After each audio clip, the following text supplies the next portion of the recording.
Okay, so again, thank you all for joining.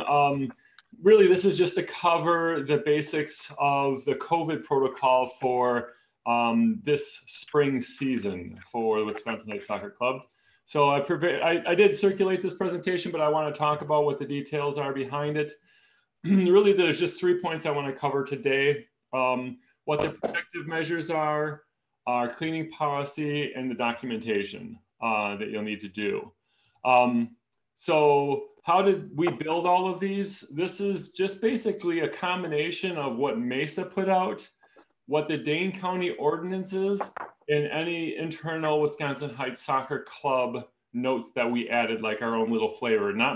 There's not much that we really added or changed. And Mesa really did have it covered well. The big thing for Mesa is regardless of if you're in Dane County or if your game is in Dane County or not in Dane County, you still have to abide by the Dane County rules according to Mesa. That's how they're insured and that's how they want it to go. So let's go through each of these points. Specifically to cover the protective measures, it talked about the different kinds of masks. You can't use neck gaiters, things like that. No high fives. I know it kind of sucks, but yeah, those are the things that we have to be careful about. Social distancing, the 6 feet of non-same household fans and players. Drop off and pickup policy. They want to discourage you from doing carpools. I know discourage is the word they use. They didn't say stop, it's the limit. So I know sometimes it's just impossible to avoid that. That's my take on it. But we're doing our best with what we have. So the drop off and pick up, they don't want people congregating around and staying in the same spot. And then there's new sideline rules, which I'm going to lay out in the next slide here. So the sideline rules are pretty different from what's normal. And so this is where I can see us having a little problem with some of the enforcement. If a particular club didn't tell their parents about the new layout, I could see this being a problem for you at a game. And so really what it is your coach side, you should have all of your fans on your side. The away team will be on the other side with their fans. And the fans should do their best to be in clumps that are of family members together in 6 feet apart other than that. So this is personally the biggest thing that I can see people are going to mess up or struggle with. So I just wanted to make sure I pointed it out with at least the picture here and make sure it was pretty clear. We'll get to the end and I'll ask if there's any questions, but let me get through the rest of the slides here. So the cleaning policy, really, when you get done with your practice and your game, they want you to use the disinfectant on all of your gear that you have there. One of the things that remember I said some of the stuff is our Wisconsin Heights brand stuff, and one of them is we're just going to try to limit how much stuff we give for kids to touch. So if you're using cones, you can use cones, but you just you got to disinfect them, soccer balls, etc. And then also goalie gloves and things like that. We'll talk about that in just a moment here. Is what you should do is if you, especially with the younger kids where you're swapping out goalies a lot, we're going to have to try to come up with multiple sets of gloves that you can use because it's going to be really hard to disinfect them and keep them clean from one game to the next. Next is documentation. So as a coach, I know you're already quite busy just being a coach, but unfortunately we've saddled you with a handful of other additional things. The cleaning logs. So the log is really meant for you just to pay attention to remember that you've done it and put it down in your log. Player attendance is really important. And this is just really important because if one player gets ill, you want to know who was at that practice. And so that's a really important thing. You want to have your list and check down the date and make sure you're paying attention to who is at each practice. The return to play consent form, or I'm not sure it's called a consent form, and I'll cover the documentation in just a minute. That has been sent out to all of the parents already. You should have received an email that included this. And the job of the coach is to just collect it and remind parents that they need to have their players sign off on these. So that's going to be an important thing that you shouldn't have had to send it out already, but you might have to print it out and have parents sign it at the first practice if they didn't already do that for you. And then there's a policy for you to sign, just it's a coach's policy, and they just want you to read it and acknowledge that you have read it. And it's a lot of the things that I've just talked about there at a high level. So we'll go to those documents in just a moment. Again, I won't waste your time by reading them to you, but I'll show you where they are and make it easy for you to understand. So basically, in summary, got to get that player documentation together. Make sure you gather it all from the parents. And also, one of the hardest things for you to do is educate your parents. And I don't know how you currently communicate. Do your parents really read your emails closely?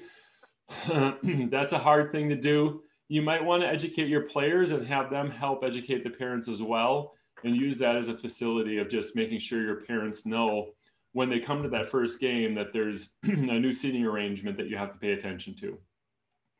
So with that, I'm just going to take a minute now to jump over to the Google Docs, and I'm going to stop my share and start my share again on that. Just to show you, if you haven't already read it, just to kind of show you the details behind it. So here it is. Can you all see my screen here? Should say Wisconsin High Soccer Club, safety and field use. Yep. Great. Great. So this document here is a spin-off of what Mesa provided that Jeff King was kind enough to kind of give us our own brand here. And add some of our own information to. But what's nice about this is it has these links that when you click on them, it kind of gets you right into it. And some of these, well, I'm going to give you just my own personal read on this. A lot of these have links inside of them that get really detailed.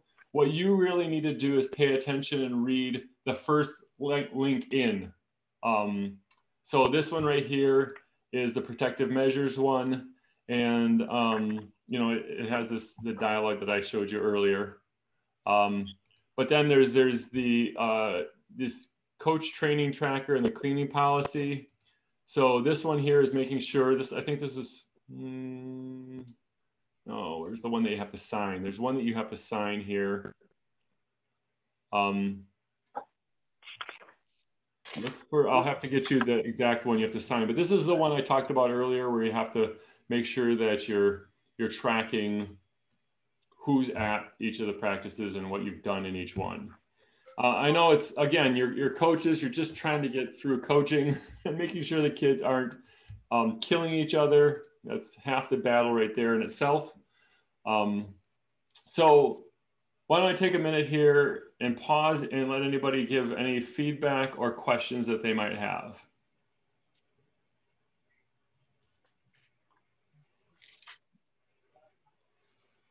Great.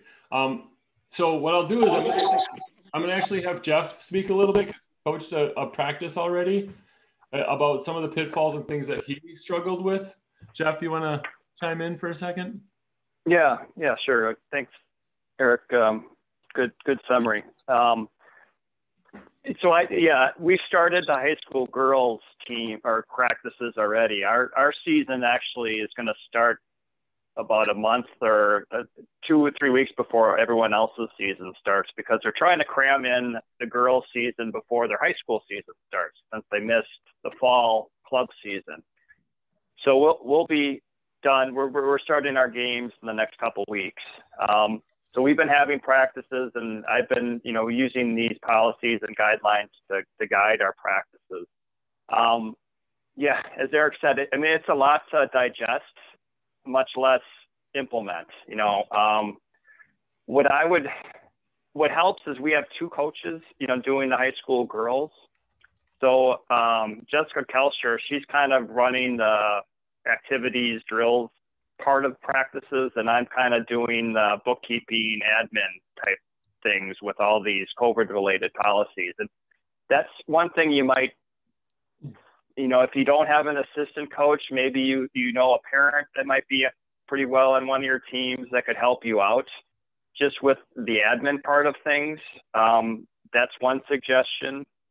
Kind of, where's the hand sanitizer? Someone can kind of track those type of things down. Who's logging all the kids' names that are here at practice. That'd be a nice task to dish off to somebody else where, you're just kind of worrying about, are the balls pumped up and do I have the cones out type of things. And that's a lot right there. So getting some help where you can, and then as Eric said, you read through it and a lot of this is common sense. We've been living this life for the past year, whether it's in your work or, some other outside community activities. So we kind of know the drill, but, Mesa did lay these out pretty detailed. They're dealing with these big Madison clubs where they've got, 500 kids in their club and they've got, multiple teams coming in and out of a complex to practice, so it's a little bit different, obviously, for us to implement this. It'll hopefully a little bit easier. But don't be shy about contacting Eric or myself or anybody else in the club board that can help you out. We're going to get you some safety supplies, some PPE for everybody. Hopefully the ball bags will be comprehensive enough for you to have everything that you need to run your practices, but don't be shy. Let us know if you need anything or if you just need help too on any of this.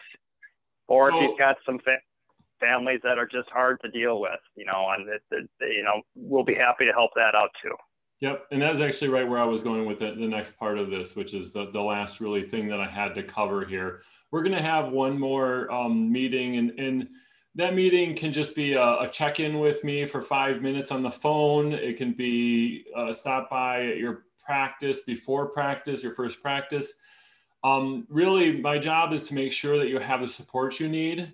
And what I mean by that is make sure you have the supplies, make sure Jeff is already working. I think he's got somebody who's helping with equipment, but my job is just to make sure you have what you need in order to do your job. And so you don't have to worry about, is something going to be ready for you? Because obviously you have a lot already to work out. So I know I've contacted some of you and set up the 5th, Monday the 5th, to have short phone calls. And I'm trying to do them in groups if we can. And really that's just a quick Zoom call like this, or even at the field for a couple of minutes. Like I said, I can show up just before your first practice and just check in and help you with having forms for the parents to sign and making sure that if they don't have it already, I just hand it to them and they sign off on it so their child can practice. So that's why I asked if I can kind of get an idea of when you're practicing, and I'm trying to give you the support that you need. If you don't feel like you need my support, that's great. If you do, you gotta let me know. And then just a kind of a logistics on the field. I do the field painting. So I know Saturday morning teams, you guys are gearing up to start, I think, the first week in April. Next week, yeah. Next week starting, okay. So I'll get out there this weekend for sure, if not before. Kate, was that you? Are you on the call, Kate? I am. Okay. So you're thinking 2 U6 fields and 2 U8 fields? Yep. Yes, exactly. Okay. So I'll get those in painted. I noticed that our goals, there's a little bit of PVC damage on some of those portable goals. Okay. I'll figure out how to fix that. I've actually got a spare set of goals in my garage right now that are in a box. They're new, so I can always swap out parts and then I can always buy new parts for the set I have in here. So I'll put it kind of where I did it last year. I mean, in better grass, but I'll put it in the middle area of Lions, all 4 fields. And I'll just see where the puzzle pieces fit. You probably haven't done this, Kate, but I'm wondering if we need to contact the village. I'm not sure if the bathrooms are going to be open. I don't know if they're open right now. They are Jeff. not. Yes. But- Hey, this is Mike Lickle. The bathrooms are not open. I checked that the other night when Emma was at practice.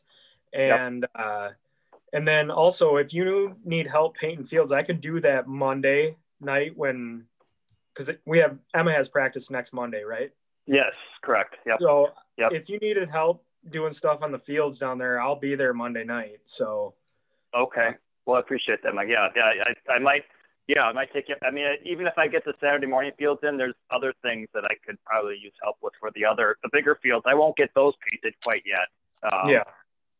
The big field takes 2 people for sure. Yeah, those are a pain. But it's the biggest pain is just trying to find the corners. I have spikes in each corner, and I got to get a metal detector out there to find them, and that's usually the worst part of it. But that's a whole nother story. Okay. So bathrooms. Hey, thanks. Yeah. I have not. Yes, they're definitely locked. I know they had a COVID policy all last summer of cleaning the bathrooms, and they'd have a coach sign them out. So as a soccer club, we might want to sign them out, and then I'll try to get that ready for all of my coaches to have that available to them. So I think I would have to go to the village, sign a protocol that I promised to, I don't know, do my thing in the bathroom. So. Okay.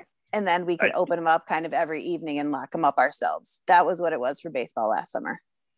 Oh, all right. And so we just all forego. Kind of were like, nope, just use the bathroom before you come to practice. Mm-hmm. But yeah. Right. So and then the last thing that I didn't cover that I want to make sure we covered here is non-compliance or issues.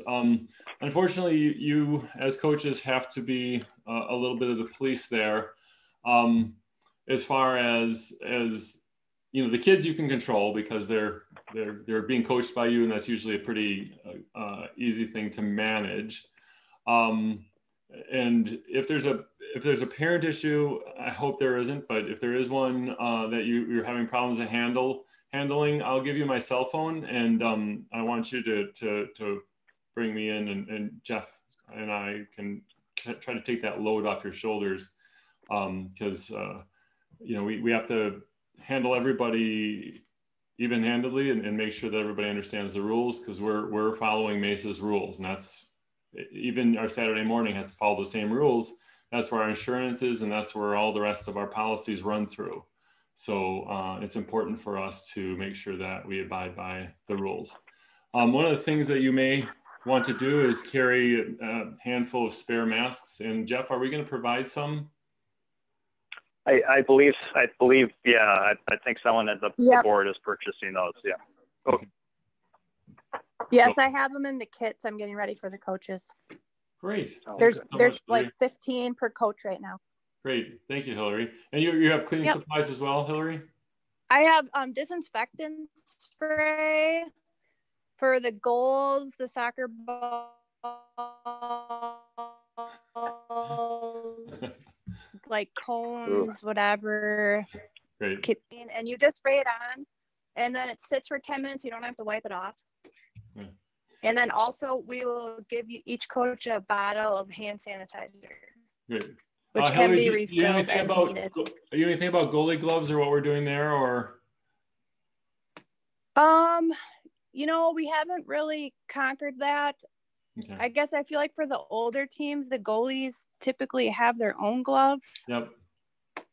I just know that there's a lot of the younger ones, they kind of swap around. So coaches, you're gonna have to do a little pregame planning on that one, especially if a goalie gets hurt and you want the replacement to have gloves. You're gonna have to be ready for that situation. So please do a little pregame planning if you could. I want to interject here just so Saturday morning coaches know we do not have goalies. So you don't have to ever worry about this. Okay.